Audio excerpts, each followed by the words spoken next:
Mark Cuban is a celebrity billionaire and father with an expansive investment profile and the money to back it up.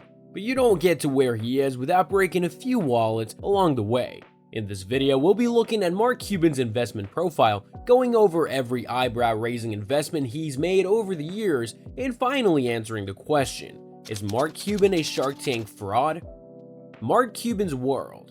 Mark Cuban is a well-known entrepreneur and investor that borders on celebrity status. Born on July 31, 1958, in Pittsburgh, Pennsylvania, growing up in a middle-class family in the suburbs, it was obvious from the start that he had the drive that most entrepreneurs have.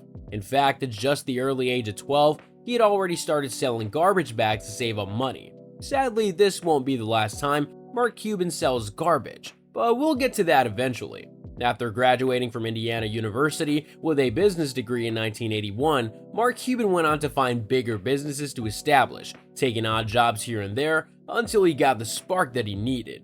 And after just a few short years, he would find that spark in the internet. It wasn't long until the spark eventually led to Mark Cuban's billionaire status, and he didn't even stop there. He began making bigger investments in real estate, entertainment, and sports. One of the more well-known investments that Mark Cuban has made is the purchase of NBA team Dallas Mavericks, developing it into an all-star playoff contender.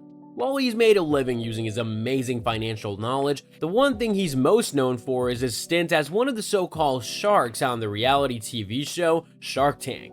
It's on this show where his skills as an investor and as an entrepreneur would be highlighted, but it's also the show that would highlight some of his biggest blunders. Into the tank. If you've been on YouTube and you've searched for any viral investment video there is, then there's a chance that you've already seen Shark Tank. Shark Tank is a reality television show where entrepreneurs pitch their business ideas to wealth investors, lovingly referred to as the sharks. These sharks will either eat you up, rattle your cage, or present you with the deal of a lifetime that can save any dying business. Mark Cuban is one of these sharks, enjoying a lengthy run of 16 years on the show. Sadly, it seems that Mark is closing this chapter of his life, announcing his exit from the show to spend more time with his children. While his exit does come at quite the shock to many, whether or not the exit is disgraceful is up to the debate of everyone. That's because Mark Cuban is known to be one of the stingier sharks, which is saying something when you're in the same lineup as Mr. Happy. You're a get the out of here. Oh! Because of Mark's abrasiveness, a number of businesses have failed to take off entirely, even with Mark's investment. Here are just some of those businesses to name a few. Toy Guru. This company was pitched as the Netflix for toys, which is a huge statement considering Netflix was an industry giant at the time of this pitch. Toy Guru offered the service of subscription-based toys to households, renting out toys to children for a low monthly fee. This made sure that every child got to try a cool toy that they wanted, and as soon as the children lost interest, they could just switch the toy out for a different toy in the subscription. Less house clutter for parents, more choices for kids. The company's concept wowed the sharks and ended up winning an investment deal of $200,000 for 35% from Mark and Mr. Happy. But it turns out Mark and Kevin didn't have the investor's eye on this business. As the business grew, the sales team of Toy Guru couldn't handle the massive amount of sales. Soon after signing their checks, the business went belly up due to overwhelming sales. Ironic considering that's what every business dreams of. Sweet Balls. Sweet Balls was a company that had a lot of promise in the beginning. The concept was simple. The company was going to follow consumer trends, which at the time revolved around cake pops. Cake pops are these delicious balls of cake dough goodness that are covered in an icing shell, something that was readily available in cafes but not so much in grocery stores. Sweet Balls wanted to change that.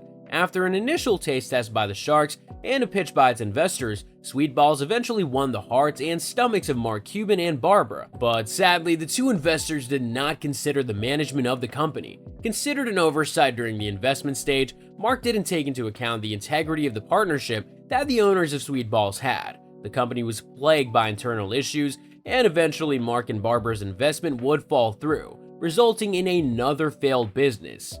Hycon.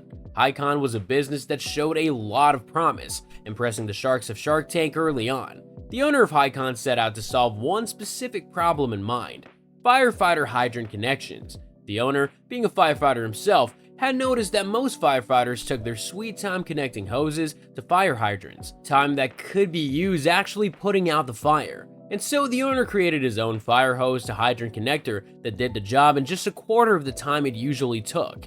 And this blew Mark Cuban away. Mark Cuban wanted 100% of the company, stating that although Mark Cuban would own the company, the owner would still have a job managing and making executive decisions within the company. The deal sounded fair and the terms were more than understandable. The deal was closed on camera, but the negotiations that happened after were very telling of Mark's investment practices.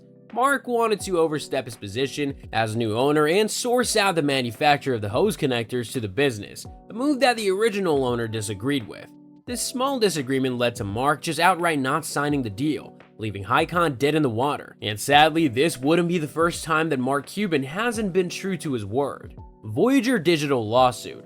Now, while these Shark Tank failures can just be seen as oversight by investors, Mark Cuban's failures as an investor speaks volumes. Too many times has Mark been over-controlling companies, stepping over agreements, and presenting poor judgment that can be better showcased in his recent lawsuit.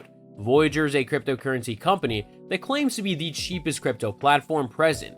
Voyager claims that these low prices are brought on by the company's patented software that tracks down and presents the cheapest buying rate of crypto per market, delivering only the best prices to its consumers.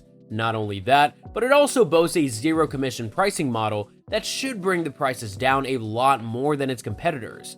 This was the pitch, and Mark Cuban ate it all up. Mark Cuban was enthralled at the chance to partner up with Voyager, basically spreading chum in the waters for the former shark. As soon as Mark smelled money, he signed on and started marketing Voyager as much as he could. Mark claims that Voyager was as close to risk-free as you're gonna get in crypto, a bold claim considering how volatile the market can be.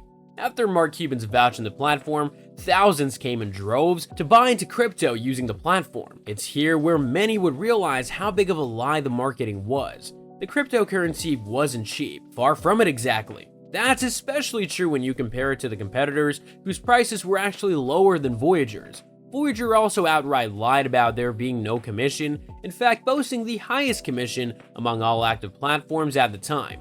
Soon after Mark Cuban's vouch, and soon after thousands bought into the company froze everyone's accounts and filed for bankruptcy, leaving everyone penniless. Of course, you could reason that Mark Cuban was just another victim that got fed a lie, but it's hard to believe that considering new evidence that says that Mark Cuban was totally aware of the company's shady actions. In fact, Mark Cuban was also aware of Voyager's previous lawsuit, which involved false marketing. That's like investing in a known liar. Mark's defense in all this? He claims that while he did say that investing through Voyager made cryptocurrency close to risk-free, he never said that it was 100% risk-free. A play on words that most likely cost a family their life savings. Fraud alert? While Mark Cuban's stint as a shark in Shark Tank may have been successful most of the time, each of his mistakes drew us closer and closer to the conclusion that Mark may not be the investing genius that he is. His mistakes when it comes to judging businesses have always been the same mistake, and this Voyager lawsuit is the biggest proof. But regardless of his investment practices, the proof of his investment style is still in the paper, and the paper says net worth of $6.2 billion.